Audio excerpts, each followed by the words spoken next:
Vous aimez manger? Moi aussi. Aujourd'hui, on se retrouve aux Ury pour découvrir le chef Luce. Entre raffinerie et gourmandise, nous allons voir son parcours qui l'a mené jusqu'ici. C'est parti!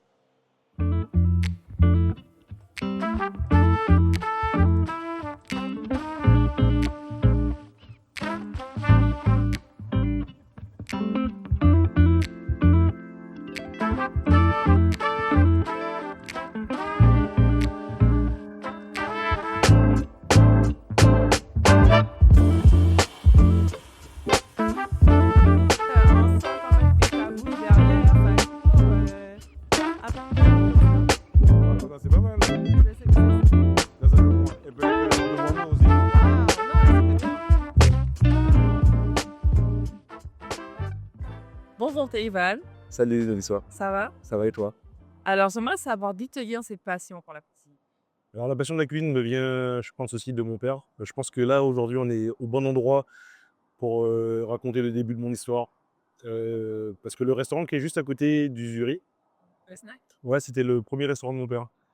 Et du coup, ben, j'ai commencé dans ces cuisines-là, on va dire. Il y avait moins de- Plus jeune âge? Exactement, depuis mon plus jeune âge, à commencer par les tâches les plus faciles, les oignons, l'ail, les crevettes, des choses comme ça. Et je pense que cette passion a commencé là. Du coup, tu es fier de pouvoir ouvrir ton propre restaurant à côté de ça. Exactement, je suis aujourd'hui, je pense que c'est une fierté pour moi et puis une fierté aussi pour mon père, qu'aujourd'hui je sois rentré en Guyane et que j'ai pu ouvrir ce restaurant à côté d'où tout a commencé. Ben justement, parlons un peu de ton parcours. Quel parcours as-tu fait? Est-ce que tu as fait des études, Alors école? j'ai fait un parcours qui est assez différent de beaucoup, je pense, parce que je suis pas allé jusqu'au brevet. J'ai arrêté l'école en quatrième, tout en sachant que je savais déjà ce que je voulais faire et où je voulais aller. Où je voulais aller, c'était vers la cuisine.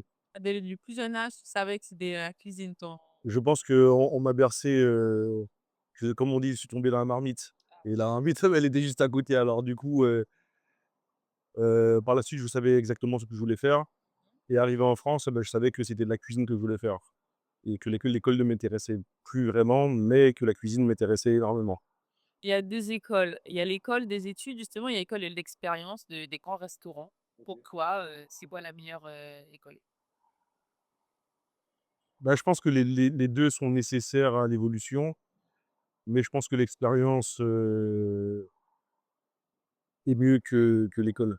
Tu as fait du coup, une formation de cuisine? Alors j'ai fait un CAP cuisine en 2 ans et après j'ai fait une mention complémentaire traiteur et après je suis allé travailler. Directement? Oui. Je suis pas allé jusqu'au bac, je suis pas allé jusqu'au BTS. Comme je dis, moi je pense que je privilégie l'expérience et aujourd'hui, eh ben, ça nous a montré que l'expérience, Ça paye. ça paye. Quelle est ton expérience justement? Raconte-nous, je sais que tu as voyagé, que tu as fait des grands restaurants. Alors mon Ça expérience, j'ai commencé à Paris. Mon premier restaurant, c'était la Maison du Danemark, sur les Champs-Élysées, après l'école. Le 1er restaurant que j'ai fait et après suite à ça, je suis revenu en Guyane une première fois, très jeune, vers 19 ans, 20 ans. Je suis pas resté très longtemps parce que je savais et surtout je ressentais en moi qu'il me manquait quelque chose, il me manquait un bagage, il me manquait de l'expérience. J'avais déjà appris beaucoup de choses, mais je n'avais pas appris suffisamment de choses pour me dire que je peux rentrer chez moi et être, on va dire, entre allez, guillemets, prophète chez moi en disant que je suis expert d'un domaine et tu es heu reparti. et du coup, je suis reparti chez mon maître d'apprentissage où je lui ai dit même que, bah, il me manquait, des cordes à mon arc et du coup que je voulais reprendre l'information, recommencer et voir ce que j'ai manqué pour me rendre meilleur. Tu es parti aussi aux États-Unis, raconte-nous un peu ton parcours, Exactement, bah, c'est après d'être parti de la Guyane pour, refaire une remise à niveau. Là, je me suis dit après la remise à niveau, je me suis dit: «Mais qu'est-ce que je fais en fait? Est-ce que je reste à Paris? Est-ce que je fais autre chose?» Et je pense que j'ai toujours eu un rêve quand j'ai fait l'école de cuisine, c'était, d'être chef aux États-Unis et je pense que quand on manifeste les choses, eh ben, ça se réalise. ça se réalise, du moins en général. Alors du coup, je l'ai tellement manifesté et puis, un soir, je suis rentré et je me suis dit: «Bon, ben, j'envoie des CV. J'ai envoyé plein de CV, du coup en Floride, parce qu'à l'époque, je parlais pas un mot d'anglais et je me suis dit, où il y avait le plus de Français, c'était en Floride. Alors du coup, j'ai envoyé OK, l'horreur. oui, une tralée de CV, en Floride, jusqu'où, un jour, un mec me répond, il me dit: «Bon, ben, ça m'intéresse». Et tu sens cette différence quand même entre la cuisine aux États-Unis et en France? Est-ce que je ressens la différence? Oui, il y a quand même une différence de culture, hein, que ça soit même entre chez nous, la France, les États-Unis ou d'autres pays étrangers. On a tous, nos mœurs, nos codes, nos façons de manger, le goût, l'assaisonnement. Ce qu'on retrouve en Guyane, on va pas le retrouver aux États-Unis et vice versa, quoi. Mais ça m'a appris et ça m'a apporté aussi, plus d'expérience. Et tu es parti aux États-Unis, ensuite tu es revenu en Guyane ou tu as fait un tour ailleurs? Alors, je suis parti aux États-Unis une première année. Après, après cette expérience aux États-Unis, je suis, de 1 an. J'ai fait 1 an aux États-Unis la première fois. Moi, je suis reparti en Martinique. Je suis rentré en Martinique parce que ma mère elle est martiniquaise et du coup, je suis allé voir ma mère. Arrivé en Martinique, j'ai ouvert un restaurant en attendant, la transition de savoir ce que j'allais faire, si j'allais repartir ou pas. J'ai ouvert un restaurant et finalement, quand j'ai ouvert ce restaurant-là, 6 mois après, on m'a demandé de repartir aux États-Unis et du coup, Des j'ai allers-retours en tout cas. en tout cas pour l'amour de ce que je voulais faire, j'ai décidé de donner mes parts à mon ancien associé à l'époque, pour pouvoir aujourd'hui, du moins pour pouvoir, vivre mon rêve et continuer, ouais, exactement, être chef aux États-Unis et du coup, la deuxième fois, je suis parti, en Californie. Californie. C'est ça et là, j'ai fait l'ouverture de 3 restaurants en Californie. J'en avais déjà fait 2 la première année, en Floride et 3 en Californie. Alors, une fois que tu es parti aux États-Unis, qu'est-ce qui t'a quel est le déclic que tu as eu pour te dire: «Je peux pas rester là-bas» ou «Je devais rentrer»? Quelle est cette opportunité qui a fait, que tu n'es pas resté finalement en Californie? Alors que c'était ton rêve? Oui, je pense que il y a eu plusieurs déclics. Alors je pense que le premier déclic, c'était, déjà, je savais que je voulais rentrer un jour chez moi parce que je pense qu'on doit tous rentrer chez soi un jour et on doit tous, retrouver ses terres, quoi et je l'ai Tu fait. étais parti pour prendre de l'expérience, tu sentais quand tu étais revenu à justement en Guyane que te manquait quelque chose, tu es parti puis tu t'es senti rempli, tu t'es dit: «Je peux rentrer, ça y est» ou En fait, ça s'est pas passé comme ça s'est ça passé tout de comment? suite. Alors du coup, après mon expérience, ma dernière expérience en Californie, le groupe a été vendu. Bon, les États-Unis, c'est quand même assez compliqué. Même s'il y a des contrats, c'est pas des contrats comme en France où il y a un CDI, un CDD. Quand tu as un CDI, tu peux rester toute ta vie, dans la même société. C'est pas du tout comme ça que ça se passe. Quand on veut plus de toi, on te dit salut et puis, bye bye. Alors du coup, moi j'avais fait mon temps et quand la société a été rachetée, on m'a dit merci et après cette expérience, j'avais quand même le désir de vouloir rester aux États-Unis. Du coup, je suis parti à San Francisco pour essayer de voir si je pouvais ouvrir un restaurant, si je pouvais faire quelque chose. Du coup, ça a pris énormément de temps, de faire les démarches et j'ai perdu beaucoup d'argent, parce que je suis resté presque 1 an aux États-Unis sans travailler avec l'argent de poche que j'avais dans l'espoir de vouloir ouvrir un restaurant. Du coup, ça s'est pas fait. Je suis rentré en France, à Brest. Je suis rentré à Brest où je me suis dit: «Bon, je pense que ça sera la porte d'entrée avant de savoir exactement ce que je veux faire», même si j'avais déjà dans le coin de ma tête, l'idée de vouloir rentrer en Guyane. Mais je suis resté à Brest pendant 1 an et demi où j'ai travaillé pour un chef étoilé qui s'appelle Patrick Geffroy.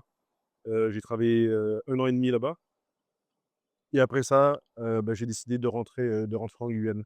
Du moins, décidé de rentrer en Guyane en premier temps en vacances et je pense que quand on arrive en Guyane, je crois qu'il y a quelque chose qui nous rattrape, qui nous désattache. Je sais pas, depuis l'aéroport, des odeurs, et je me suis dit: «Mais en fait, c'est là que je veux vivre, quoi. C'est OK, nulle là, part c'est le ailleurs». déclic qui s'est passé, tu avais quel âge à peu Exactement, près? ouais, c'était en 2017. 2017. Ouais, c'était en 2017 et c'était en décembre 2017 quand je suis venu en vacances et après ces vacances-là, je suis rentré en France, un peu avec la boule au ventre en me disant: «Mais qu'est-ce que je fais là, quoi? C'est pas chez moi, c'est pas ma terre et puis, je pourrais jamais apporter à la France ce que je peux apporter à la Guyane». Je surtout en tant que Guyanais, Tu j'ai ne voyais pas rester là-bas. non, je me voyais pas rester là-bas et puis j'avais surtout envie de rentrer pour partager mon expérience avec des confrères, avec d'autres jeunes qui ont envie de faire le même métier que moi, avec d'autres personnes qui ont un peu la même vision que moi et puis, je pense que, bah, on est tous un peu communautaires, hein, quoi, quand même quelque part et j'avais envie de faire avancer ma communauté avant tout, quoi. D'accord. Donc à partir de là, tu es rentré en Guyane? Alors à partir de là, ça tout est allé très vite, hein. Je suis venu en Guyane, à la recherche de travail, hein, du moins de savoir ce que j'allais faire.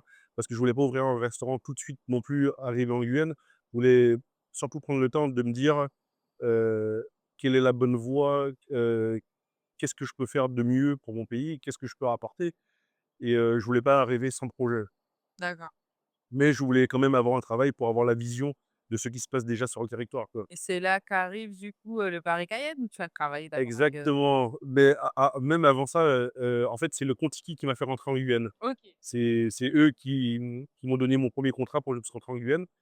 Ça s'est pas passé, de la meilleure des façons.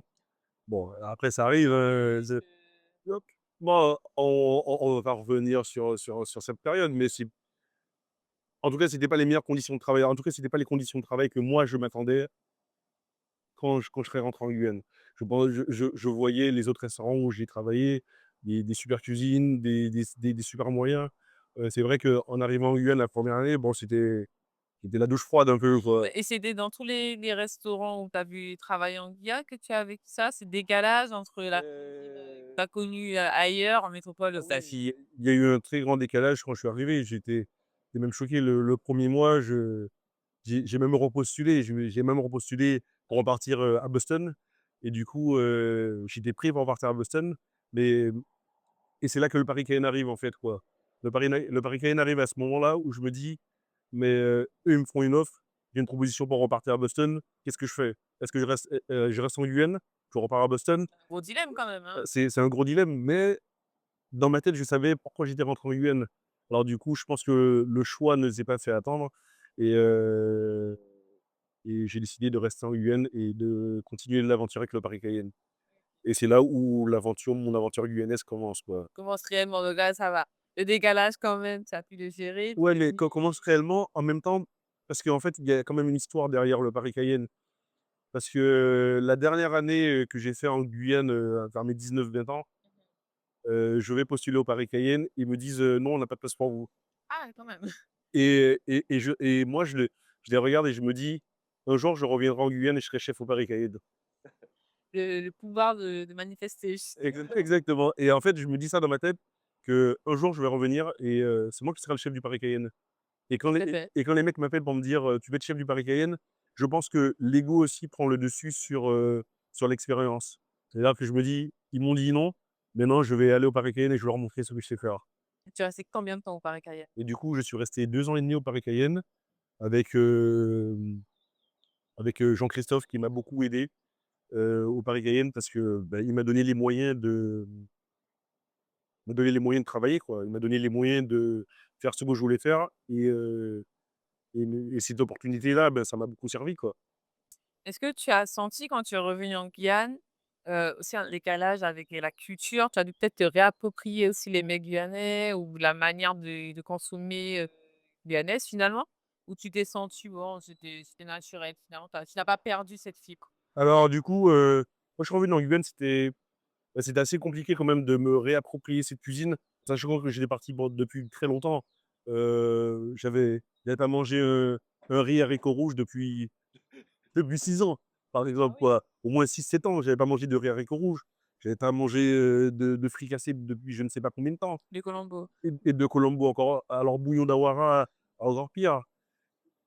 Alors du coup, c'était assez compliqué pour moi parce que en fait, j'avais pas cette vision aussi de me dire, quand j'étais à l'étranger, que je veux apporter cette touche guyanaise dans ma cuisine. Non, tu t'es laissé porter En vraiment. en fait, je me suis laissé porter par, surtout ce que les autres voulaient que je fasse, OK. pas ce que je voulais faire exactement. Mais moi, ça me convenait très bien parce qu'à l'époque, je cherchais l'expérience et l'expérience, bah, c'était de passer un peu par ça, de savoir est-ce que j'étais capable de faire ce que les autres attendaient de moi et je pense qu'en rentrant en Guyane, ça m'a vraiment donné une autre vision, de me dire que En fait, on a un terroir qui est hyper riche, on a une richesse culinaire qui est énorme et De par les métissages. exactement, alors pourquoi ne pas l'associer à ma cuisine, en fait, quoi? Plutôt que la mettre de côté et essayer de faire quelque chose d'autre non, en fait. Et après le Paris Cayenne, quel restaurant as-tu fait? Alors après le Paris Cayenne, les expériences se sont enchaînées. Après le Paris Cayenne, j'ai fait le Barrio. J'ai, heu, j'ai créé le concept Le Barrio avec des associés. C'était un projet que je voulais faire depuis très longtemps, qui a vraiment marché. Parce que je pense qu'aujourd'hui le Barrio, il est sur la place et ça fonctionne, quoi. Oui. C'est quelque chose qui fonctionne. Alors du coup, je suis content d'avoir participé à ce projet qui fonctionne aujourd'hui. Après les Barry, on t'a connu justement avec, le restaurant signature. Non, Non, avant le Barrio, il y a eu le concept des restaurants éphémères. oui. Alors du coup, on a lancé les restaurants éphémères avec le Quai Albert. On avait commencé par le Quai Albert, où ça s'était super bien passé, des super bons retours et je pense que ça m'a donné vraiment la motivation de vouloir me lancer, concrètement à faire vraiment des restaurants, quoi. Et là, on arrive du coup Alors du coup, après le Quai Albert où j'ai fait, 3-4 mois, de restaurant éphémère, c'est super bien passé. J'ai fait beaucoup de consulting. Après, j'ai refait un dernier restaurant éphémère. Je me suis dit: «Bon, tu sais quoi? Si ça marche pas en Guyane, je fais le dernier restaurant éphémère et si ça fonctionne pas, je pars». Et du coup, je fais le Signature, le restaurant éphémère du moins l'ancien restaurant éphémère du Mercure, qui aujourd'hui qui est un restaurant permanent.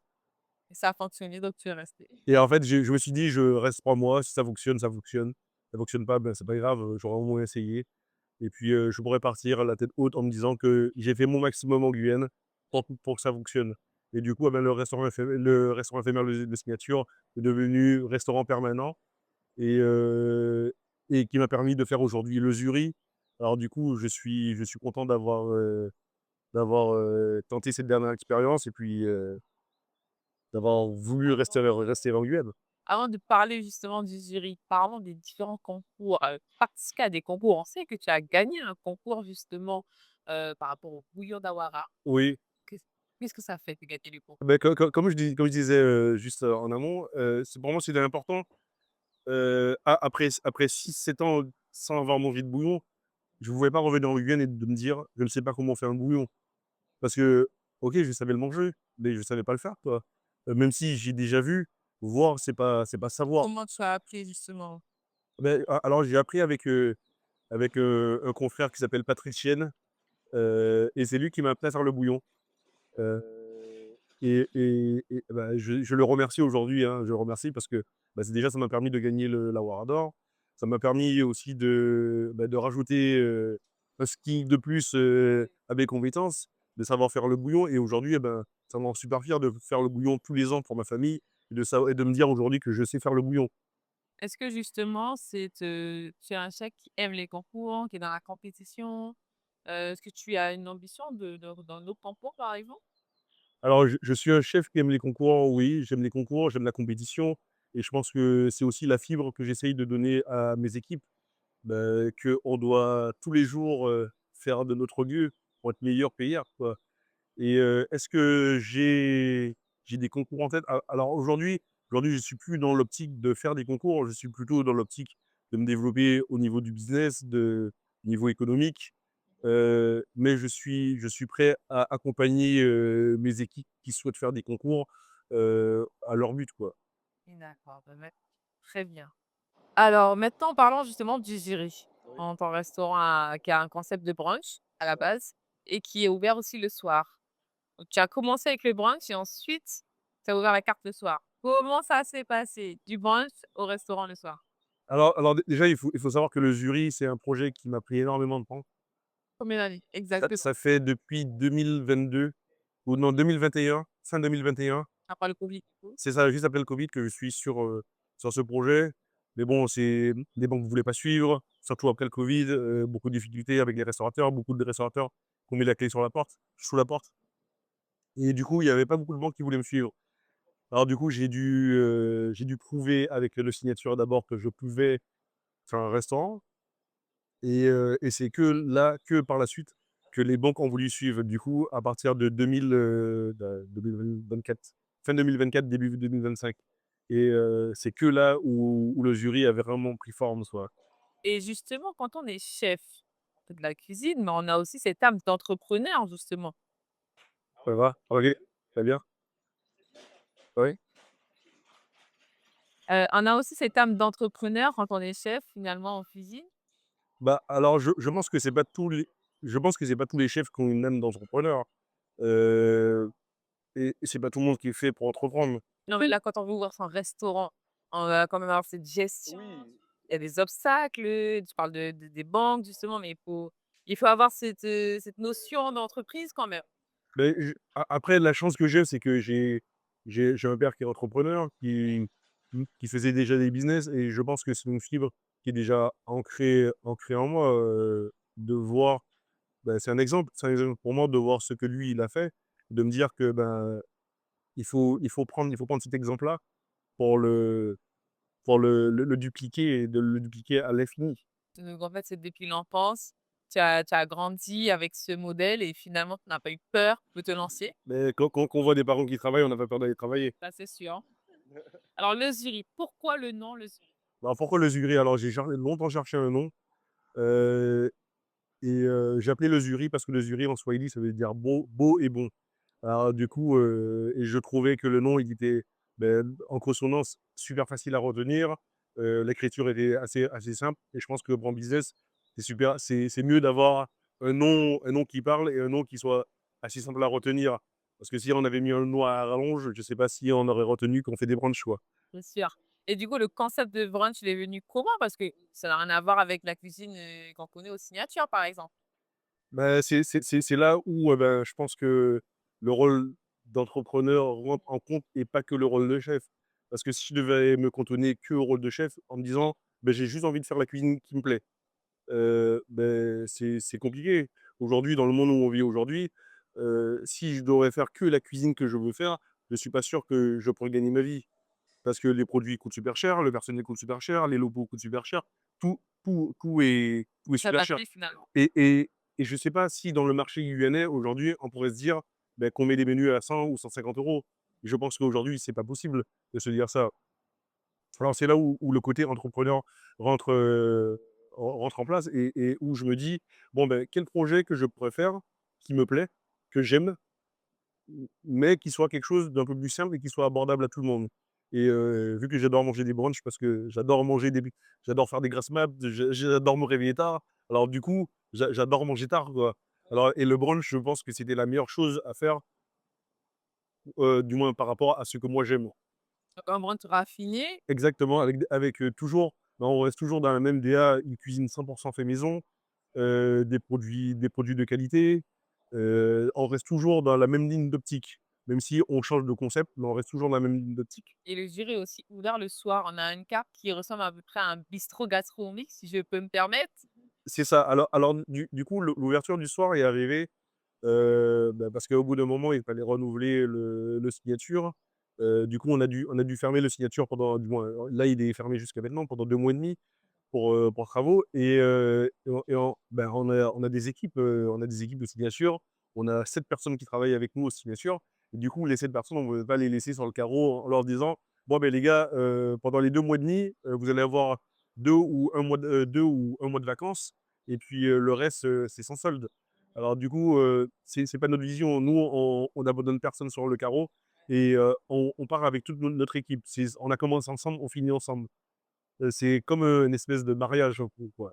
Alors du coup, vu qu'on avait ce local de disponible le soir, parce qu'on travaillait pas le soir, c'est ça c'était évident que le soir, on allait ouvrir le Zuri avec l'équipe du Signature pour faire quelque chose de plus simple que le Signature, mais avec toujours, la même ligne directrice, une cuisine fait maison, une cuisine, un peu plus simple que le Signature, mais toujours avec, les mêmes codes. Le côté asiatique, le côté créole et le côté français, alliés ensemble pour faire une cuisine, une autre cuisine, je pense. Justement, tu parles des équipes. Parlons des gestions d'équipe. Est-ce que c'est compliqué de monter une équipe pour un restaurant? De trouver aussi des personnes haut niveau en Bah, Guyane? alors c'est compliqué de monter des équipes en Guyane, mais je pense que ça fait partie aussi de ce que je voulais faire en La revenant transmission. en Guyane. C'est de transmettre mon savoir, de transmettre, aux jeunes que, c'est possible en fait d'être guyanais et d'entreprendre. C'est possible d'être guyanais, de voyager. C'est possible d'être guyanais et d'être au niveau des autres. C'est pas parce qu'on est guyanais qu'on est plus mauvais que les autres. Je pense que c'est plutôt l'inverse. C'est parce qu'on est guyanais qu'on doit être meilleur que les autres. Parce que, on a une culture qui est tellement riche que les autres n'ont pas, quoi. Et je pense que cette richesse-là, on devrait se l'approprier et faire une force plutôt qu'une faiblesse. C'est c'est exactement ça. On sait que dans la cuisine, ça permet de véhiculer une émotion, Ouais, une vision. Moi, j'aimerais savoir quelle émotion et quelle vision tu véhicules dans ta cuisine, finalement? bah, tu as tout à fait raison sur le fait qu'on véhicule des émotions parce que, je pense que je fais ce métier avec le cœur. Je fais pas ce métier, je me suis pas dit que je fais ce travail avant tout pour l'argent. Et je pense que l'argent, ça vient après quand on met, toutes nos émotions dans quelque chose, je pense que ça se ressent. Et le côté financier, ça vient après. C'est sûr qu'on fait pas ça pour rien, on fait pas ça pour zéro et on va pas faire, les rêveurs en disant qu'on vient travailler tous les jours parce qu'on aime notre métier, mais on vient avant tout parce qu'on aime notre métier et après, on l'argent, ça vient tout seul, quoi et c'est ça que j'essaye de véhiculer aussi à mes équipes, c'est l'amour du métier, c'est l'amour de ce qu'on fait. Ça m'intéresse pas de recruter des équipes qui viennent juste pour un salaire. Ça m'intéresse pas et c'est pas notre mentalité. Notre mentalité, c'est de venir c'est c'est vrai, ce que je veux dire, c'est un peu compliqué parce que je pense qu'il y a beaucoup d'entrepreneurs qui ne voient pas les choses comme ça, mais en fait, on vient pas en tant que professionnel. On vient en tant parce que j'ai des amis qui travaillent avec moi, j'ai des jeunes, j'ai des plus anciens. Alors du coup, on vient comme un groupe de potes en se disant: on va faire de notre mieux tous les jours, on vient s'amuser, on vient s'amuser dans ce qu'on aime faire et ce qu'on aime faire, c'est ça. Il y a ceux qui vont s'amuser en faisant du tennis, faisant du golf. Ils aiment aller jouer l'un contre l'autre. Nous, on aime jouer tous ensemble, à venir faire de la cuisine et à transmettre nos émotions dans ce qu'on fait, quoi. Au niveau de la qualité de ta cuisine, est-ce qu'il y a une ambition, par exemple, de faire le guide Michelin pour, une étoile, par exemple? Je pense qu'aujourd'hui, notre ambition, future, c'est sûr, ça serait de faire venir le guide Michelin avec, l'association des TOC guyanaises. On en a déjà beaucoup discuté, de faire venir le guide, mais bon, c'est quand même assez compliqué et puis je pense aussi il faut pas qu'on se mente, il faut qu'on se mette aussi au niveau du guide Michelin pour pouvoir faire venir le guide Michelin. Et je pense qu'on n'a rien sans rien. Je pense que c'est aussi par le travail qu'on arrivera à faire venir ce guide, ici et puis, c'est tout le mal qu'on nous souhaite, quoi. Que demain, il y ait un restaurant étoilé en Guyane. Je pense qu'il y a beaucoup de chefs qui le méritent, mais il faut qu'on se développe aussi dans ce sens-là pour qu'on arrive aussi à atteindre, ce guide. Très bien. Bah, écoute, moi, je te propose qu'on aille tester tout de suite la cuisine d'Izuri.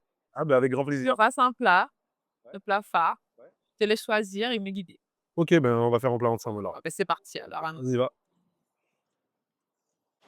Alors, Alors sur la brioche, on va juste mettre un peu de beurre dessus. OK. Des 2 côtés ou d'un seul côté? De 2 côtés. Je vais une fois le côté. Voilà.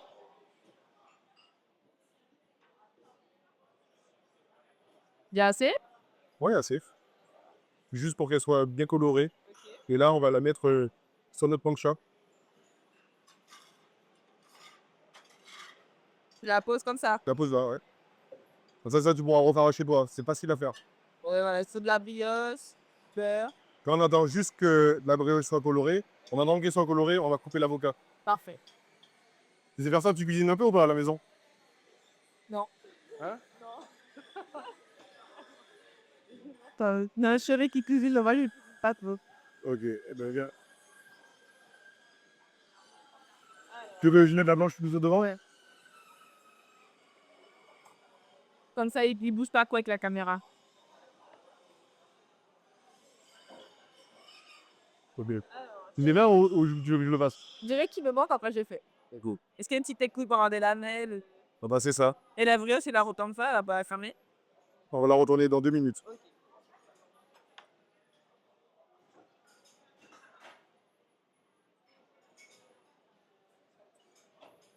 Vraiment, s'ils sont bien mûrs, ça se détache tout seul. Hein. Quand c'est bien mûr. Après, sinon, on peut s'aider avec une cuillère. On va prendre une cuillère comme ça. Mais je crois que celui-là, on dirait qu'il n'est pas très mûr. Hein. Bon, allez, on va prendre le net. Attends, il est pas très mûr là, avec. Et sur les lumières qui chauffent, hein, il nous faut inspirer, hein, qu'est-ce que je veux dire. Ouais. Là, ça chauffe moins. Peut-être qu'on te voit moins aussi. Waouh, non, c'était bien ça. On te voit peut-être un peu moins, là. Comment on fait si l'avocat est mûr? Ben, en fait, quand tu touches un peu là, tu sens que si c'est mûr ou pas. On la touche plus. Hein. Lui, il est mûr. Je pense que celui-là est peut-être un peu mieux. Celui-là est mieux. Non, je vois pas. Oui, on voit. Et puis mou. En plus, celui-là, il sera mieux pour faire.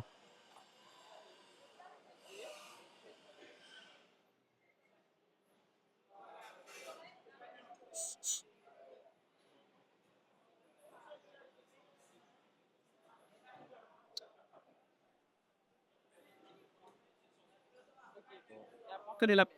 Super simple. Du coup, ça. On va tourner le tas en attendant. Excuse-moi, pardon.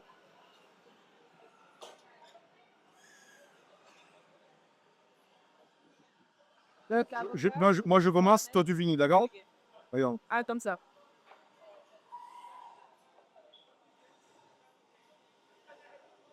C'est bon? Bon, bon. C'est hyper fin. Ok, alors, avec les angles, les barassis, comme ça. Ouais, ah bah, c'est pas mal, là. C'est super aiguisé le couteau, hein.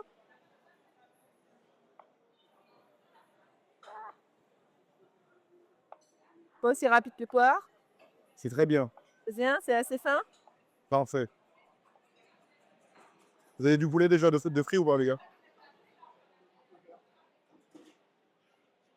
Mets un plus gros morceau. Ouais, un plus gros morceau, ouais. Tu vois? Du coup, là, maintenant, on va récupérer notre brioche, là. Notre jolie brioche qui est bien toastée. Et là, on va mettre une mayonnaise à base de... C'est une sauce tartare, mais mayonnaise un peu, quoi. Ok.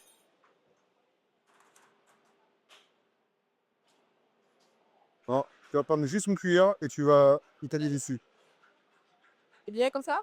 Il y en a peut-être un peu trop. Pause. Après, c'est selon ce que tu aimes. Si tu aimes beaucoup de sauce, tu vas mettre beaucoup. Mais moi, c'est bon comme ça. Ouais. C'est comme tu aimes. Et là, tu l'étales juste dessus, sans trop déborder. Hein? C'est bien. Ouais, c'est très bien.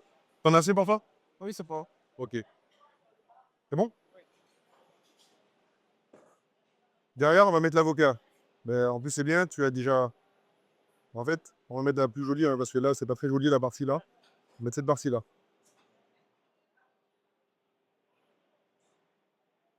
Là, tu pourras reverser ça chez toi. Oui, il faudrait refaire ça. C'est bon. Sans souci. Alors là, on a un coslo.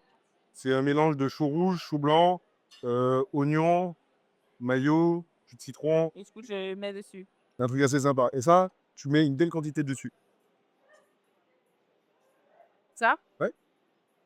Mets au milieu. Est-ce que t'aimes bien ça? Si t'aimes bien, tu peux en mettre un peu plus. Moi, j'aime tout ce qui est au du riz. Pas. Oui, cool.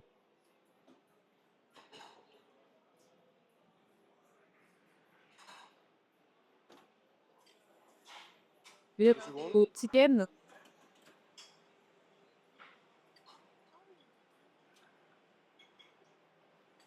Ça c'est le poulet que tu as récupéré. Ok. De beau le coulet, hein. Allô? Talia, va encaisser, s'il te plaît. Et on met le coulet sur la planche.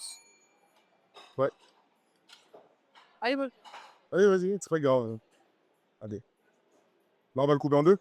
Si- Et ça, maintenant, ça, tu vas le mettre dessus. Dessus. Oui. C'est assez joli pour que... Voilà. Et l'autre partie, on va le mettre un peu comme ça. Comme ça va nous servir un peu de socle pour pouvoir mettre notre œuf poché dessus après, quoi, tu vois. Ah, il y a un œuf poché qui va aussi faire dessus. Ok. Ça commence déjà à être pas mal, non? Pas mal, hein. Non? C'est haut, hein. En hauteur. On va rajouter l'œuf poché. Ben bas.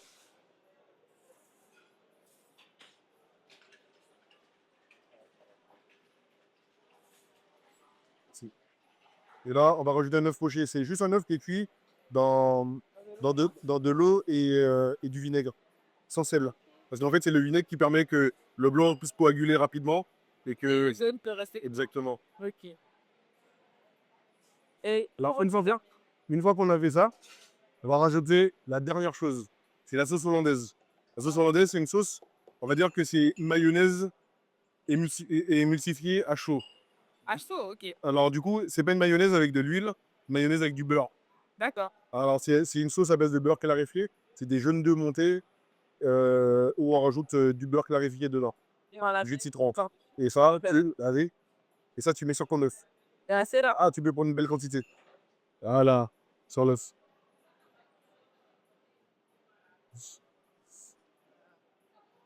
Franchement, ça me donne envie. Voilà, regarde. On est un peu gourmand, on va juste en rajouter un tout petit peu. Voilà. Et là, regarde, derrière, on a des oignons pickles, qui sont des oignons qui sont un peu acidulés, sucrés, salés. Pourquoi ils sont rouges? Et ben, c'est des oignons rouges de base. Ah, ok. Et en fait, quand on les cuit avec le vinaigre, ben, ça change de couleur. Ça devient un petit peu plus rouge. Et ça, on en met juste un tout petit peu. Mais c'est comme ça.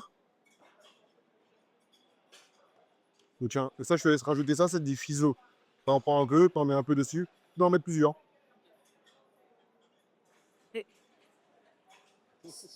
Ça commence bien.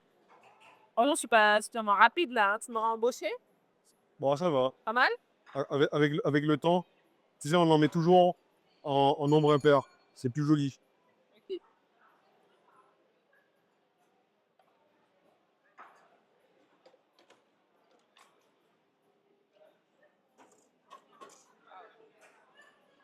On viendrait essayer d'une jolie assiette. Ok. On va dresser quoi? Ça mettre ça dedans. Ça va tomber? Non. Waouh. Voilà. C'était dur? Non. Facile, hein? Facile. En fait, il faut que tout soit prêt en amont. C'est ça. Et pour la mise en place, c'est combien de temps? Ben, après, si tu es à la maison, tu prends le filet de poulet, tu fais ça paner, mariner, bien pané, un œuf poché, de l'avocat. Ça C'est sera. c'est assez rapide en vrai. C'est-à-dire qu'en on va dire en 30 minutes, 1 heure, si tu prends ton temps, tu peux faire ça tranquillement. Et la brioche, elle est à maison? Non, la brioche, elle n'est pas faite ici. On l'achète dans une boulangerie. Vous pouvez aller dans n'importe quelle boulangerie, acheter une brioche et faire exactement la même chose. Eh bien, vous avez la recette maintenant. Voilà. Bonne dégustation. Ben, merci. Donc, quand je vais couper, l'œuf doit couler. Normalement. S'il est bien cuit. Est-ce que l'œuf est bien cuit? Cool, est-ce qu'il est bien? Hein? Sérieux? Oui. Parce qu'elle a dit, est-ce que si je coupe, ça coule? Oui, je coupe, ça coule. On va faire le test.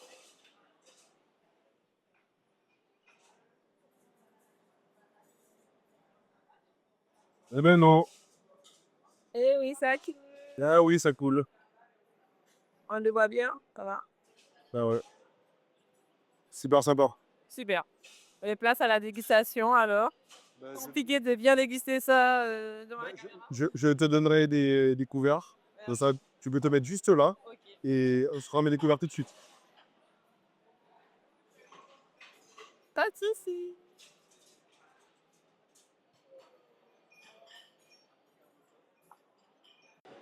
T'avais jamais pris ça ici? T'avais jamais pris ça? Non. J'ai pris le burger Tespi. C'est incroyable. Et ça, j'avais jamais. Mais ça, c'est pas mal parce qu'en plus, avec l'avocat et tout ça. Comment on fait une bouchée parfaite là? Ah ben, en fait, là, tu dois couper. Après, tu coupes un morceau de poulet, un morceau de brioche, un peu d'œuf et voilà. On va tester sans par un carnage. Hein. Et j'aime pas. Désolé, je te retire le bordel. Tu veux reprendre? C'est pas facile à couper, hein?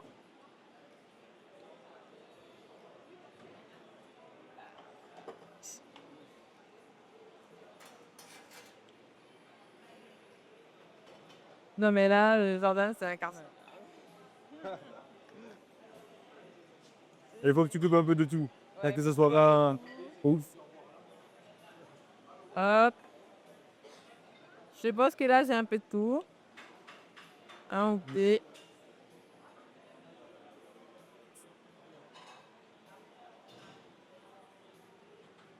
C'est bon? Bon, ben, merci, Thévanius, de m'avoir reçu. C'était un vrai plaisir et je te souhaite beaucoup de courage et bonne continuation. Merci d'être venu. À bientôt. À bientôt.